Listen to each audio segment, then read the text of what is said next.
ജ്യോതികുമാർ ചാമക്കാല കോൺഗ്രസിന് നമുക്കൊപ്പം. ജ്യോതികുമാർ, വിഴിഞ്ഞം പദ്ധതിക്ക് വേണ്ടിയുള്ള മുറവിളിയെയും അതിൻ്റെ വിവാദവും ഒക്കെ നമുക്ക് എല്ലാവർക്കും ഓർമ്മയുള്ളതാണ്. വിഴിഞ്ഞം പദ്ധതിയിൽ ഉമ്മൻചാണ്ടിക്ക് വലിയ റോളുണ്ട്, പങ്കുണ്ട് എന്ന് അനുസ്മരിക്കുകയാണ്, ഓർക്കുകയാണ്. ഓർമ്മയിലുണ്ട് KV തോമസിന്. നമ്മളൊരു സിനിമയിൽ പറയാറുണ്ട്, ഓർമ്മയിൽ ഉണ്ടാകണമെന്ന്. അദ്ദേഹത്തിന് ഓർമ്മയിലുള്ളതിൽ സന്തോഷമുണ്ട്.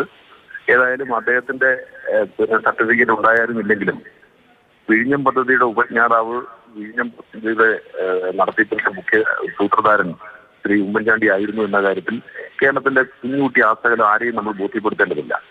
കാരണം അതിന് 2011 അധികാരത്തിൽ വന്ന ശ്രീ ഉമ്മൻചാണ്ടിയുടെ നേതൃത്വത്തിലുള്ള UDF സർക്കാർ അതിനെടുത്തിട്ടുള്ള എഫേർട്ട് നമ്മൾ അതിന്റെ നാൾ വഴികൾ പരിശോധിച്ചാൽ തന്നെ ബോധ്യപ്പെടുന്നതാണ്. ഏതായാലും ഇപ്പോ ഇടതുപക്ഷത്തിന്റെ ഭാഗമായി ഡൽഹിയിൽ കേരളത്തിന്റെ അംബാസിഡർ ആയിരിക്കുന്ന ശ്രീ KV തോമസിന്റെ ഭാഗത്തു നിന്ന് ഇത്തരത്തിൽ നല്ല വാക്കുകൾ വന്നതിൽ സന്തോഷമുണ്ട്. അത് യാഥാർത്ഥ്യങ്ങളാണ് എന്ന കാര്യത്തിൽ തർക്കമില്ല. ഏതായാലും ശ്രീ ഉമ്മൻചാണ്ടി ഈ അവസരത്തിലെങ്കിലും തള്ളിപ്പറയാതിരുന്നതിൽ KV തോമസിനോട് ഞങ്ങൾക്ക് നന്ദിയുണ്ട്. അതിനപ്പുറത്തേക്ക് ശ്രീ പാർട്ടിയെ തള്ളി പറഞ്ഞിട്ടാണല്ലോ അദ്ദേഹം ഒരു സീറ്റ് കിട്ടാത്തതിന്റെ പേരിൽ മറുപകണ്ട കാര്യമില്ല. ഏതായാലും ഇതിലെങ്കിലും അദ്ദേഹം ആത്മാർത്ഥമായി കാര്യങ്ങൾ പറഞ്ഞിരിക്കുന്നു, നല്ല കാര്യം.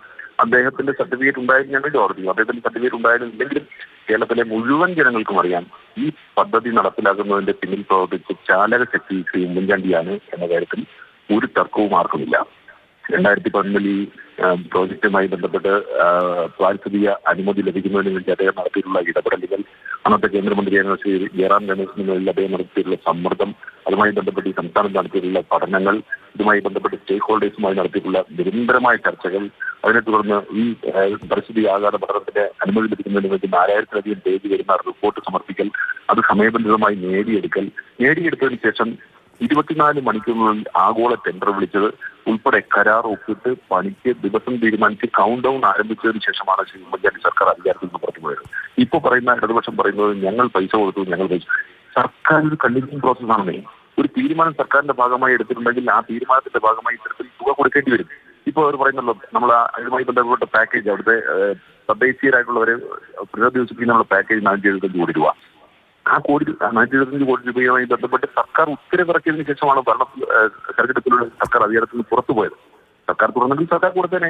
അപ്പൊ തീർച്ചയായും തുടർന്ന് വരുന്ന സർക്കാരിന്റെ ഉത്തരവാദിത്തമാണ് അത് കൊടുക്കുക എന്നുള്ളത്.